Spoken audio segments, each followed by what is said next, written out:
अपना ही इलाका है। तो हम बनारस, हम लोगों के लिए बनारस नज़दीक है ना, आप लोगों के लिए जैसे इलाहाबाद थोड़ा नज़दीक का माना जाता है और इधर चित्रकूट, तो बनारस हम लोग के लिए नज़दीक है। यहाँ से 200 किलोमीटर हम लोग का आना जाना, थोड़ा आध्यात्मिक यात्राएं होती रहती हैं। तो एक सज्जन के यहाँ गए, आप ही तरह वो विद्वान, तो उनके यहाँ एक विद्वान मिले। मुझे आप विद्वान क्यों बना रहे हैं, खाली पीली?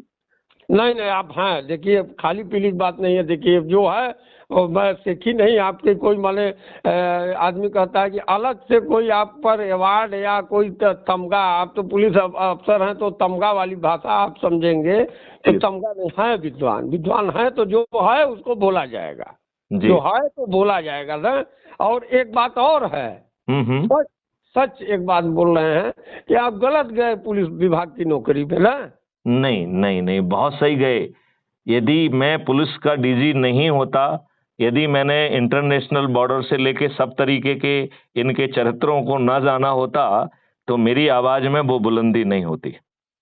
आप गलत कह रहे हैं। अब हो सकता है, लेकिन हमको लग रहा है कि आप कहीं और होते तो नहीं नहीं नहीं नहीं नहीं नहीं नहीं, ईश्वर ने इसी काम के लिए पकाया, इसलिए उसने डीजी बनाया, इसलिए उसने आईजी ऑपरेशन कश्मीर बनाया, इसलिए उसने मुझे आईजी गढ़वाल देहरादून बनाया, क्योंकि मुझे उसे इस काम के लिए पकाना था।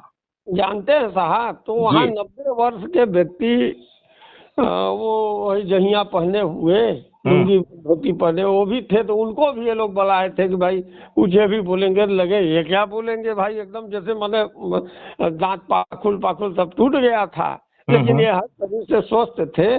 तो ऐसे ही कुछ माने इस तरह की व्यवस्था और दुनियादारी राजनीतिक टाइप का ही माने वो कार्यक्रम था। तो वो एक बात बोले, वो आज भी हमारे दिमाग में गूंजती है ना।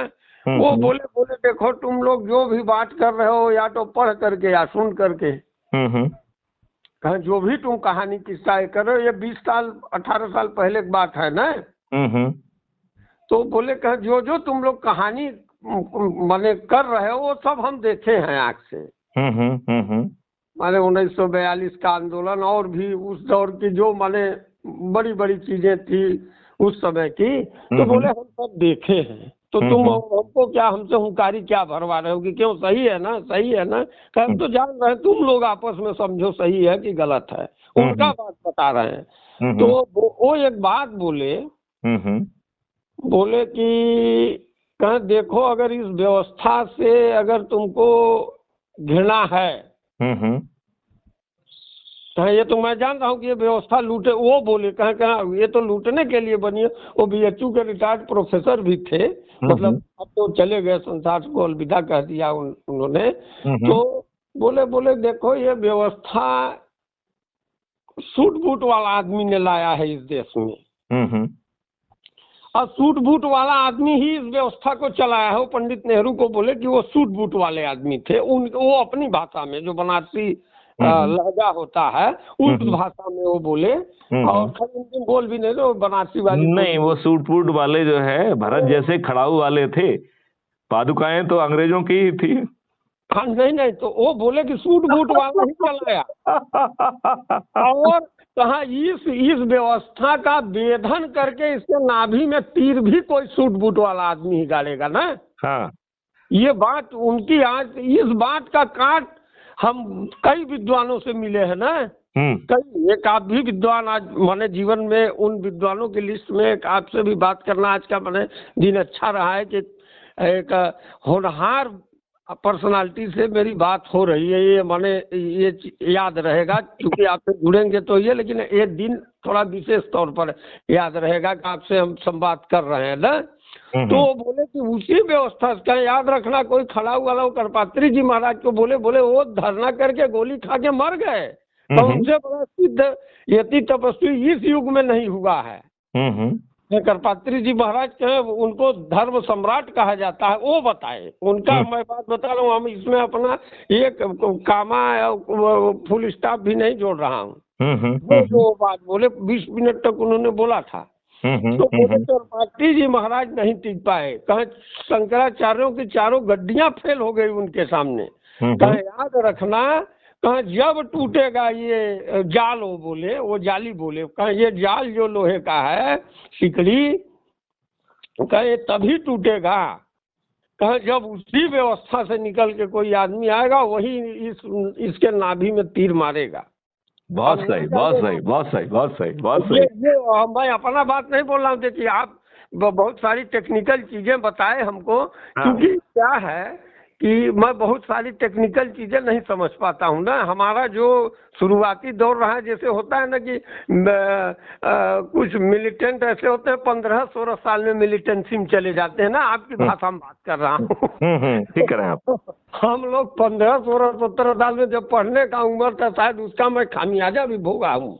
मैंने उसका खामियाजा भी इस युग में, हमारे साथ के लड़के जो कोई चला गया है अमेरिका में और मैं यहाँ नेतागिरी बतिया रहा हूँ, तो कहीं न कहीं हम उसका बहुत, मैं उसका मैंने, आदमी कहता है, एक तो देसी कहावत है आप लोग के यहाँ भी होगी ही कि भीतरे की मार बहुरिया जाने।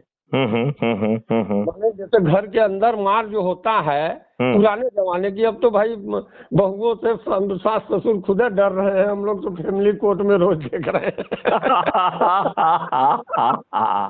ठीक बात है, ठीक बात है।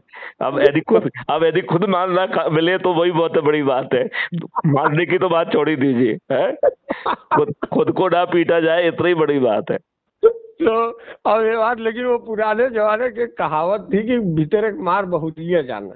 तो अब उस जो मैंने कदम उठाया उस दौर में, तो उसकी जो पीड़ा है वो तो मैं जानूंगा कि उसकी पीड़ा क्या है, लेकिन उस कदम का ये देन है कि भाई आप की उम्र हमारे बाप की उम्र की होगी लगभग, हमारे पिताजी 62-64 साल उनकी उम्र है, तो 60 आप होंगे, 61-62-63 तो होंगे ही। तो उस उम्र के आदमी से मैं संवाद बैठा पा रहा हूँ ना। नहीं तो संभव नहीं। हमारे उम्र का हमारे साथ के पढ़े हुए लोग तो बोलते हैं तुम पागल हो गया, बेवकूफ हो, क्या काम कर रहा है तुम, ये तो बेवकूफी है, तुम सुसाइड बम्बर बन गए हो, तुम अपने आप को उड़ा लोगे। बहुत बार हमारे साथ के 2-3 लड़के बैंक ऑफ अमेरिका में नौकरी कर रहे हैं, कोई TCS में है, कोई डॉक्टर है, यही 2 डॉक्टर हैं हमारे जिला मुख्यालय में। अब उन लोगों को लगता है कि हम अपर हैं, हम बोले शायद ना जाने शायद हम भाई लोअर में ही रहेंगे। भाई लोअर भी तो आखिर ये बताइए, अरे 16 सत्ता का ताज तो हमारे ही सिर पे आने वाला है, काहे को चक्कर में पड़े हुए। राफाल का बाप आ जाए, माने उससे भी एडवांस जहाज आ जाए, उतरेगा जमीनों पर न।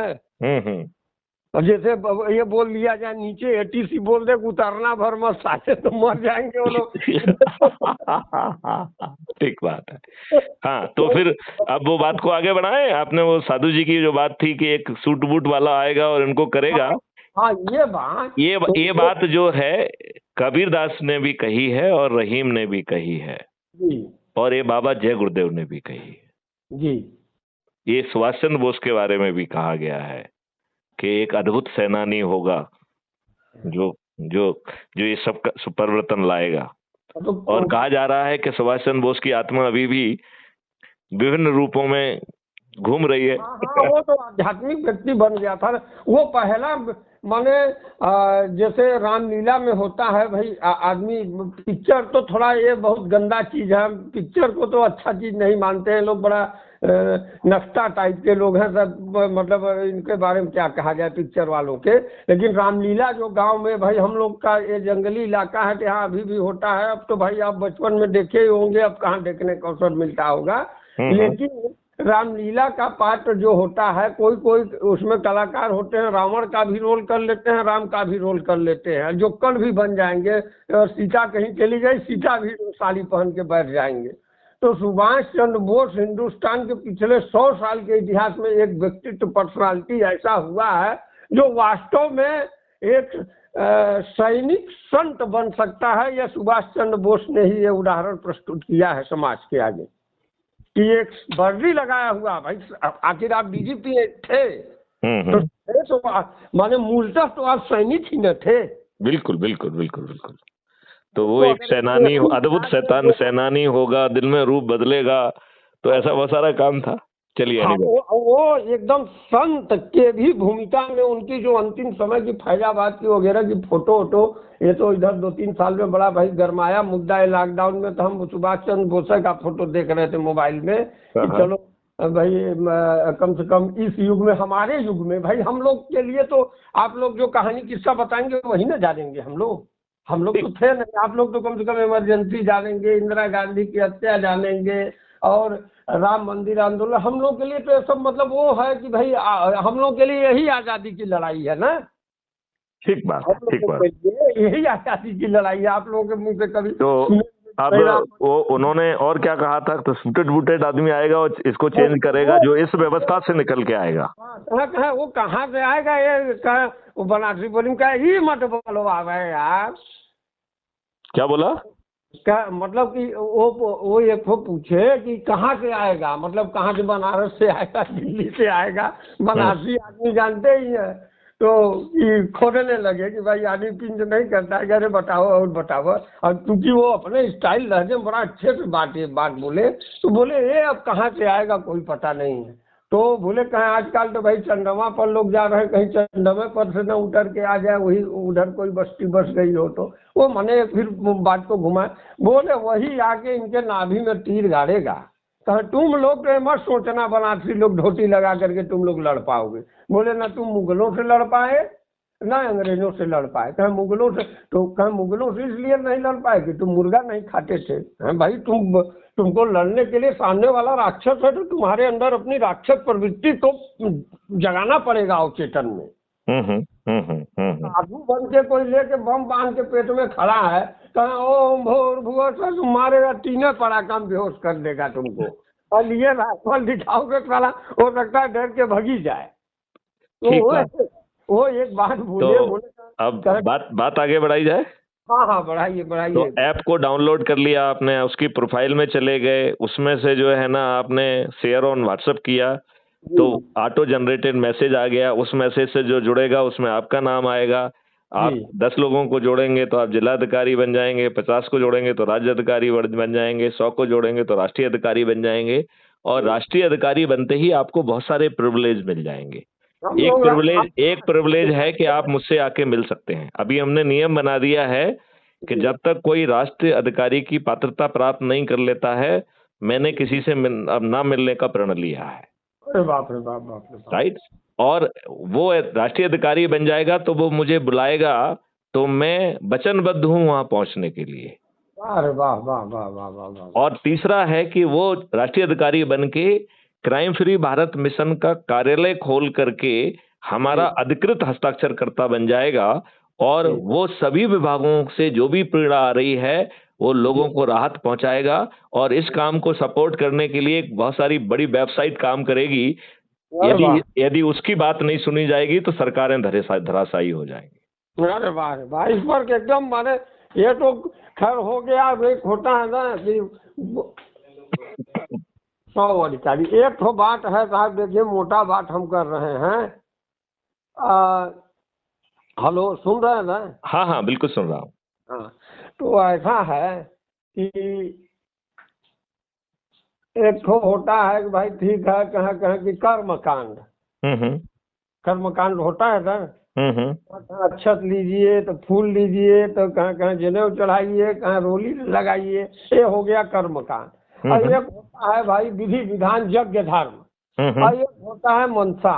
तो जो बात आदमी कहता है कि लगा कैसा, अनुमान कैसा लगा, तो ऐसा है कि ये सब चीजें तो खैर माने सेकेंडरी चीज है ना, हमारे लिए सेकेंडरी। आपके लिए, मैं आपके लिए नहीं बोल रहा हूँ कि आपके लिए वो सेकेंडरी है ना। और आपकी नियत नेक और एक मिशन सही में माने नेक है ना। होता है घाव, गांव वाला घाव अमहील उसको बोलते हैं, हुआ है कभी कि नहीं? बाल तोड़ जिसको कहते हैं। हाँ हुआ है। तो बाल तोड़ किसी को नहीं छोड़ता है, बाल तोड़ किसी को होता है। बाल तोड़ में मवाद भर निकल जाए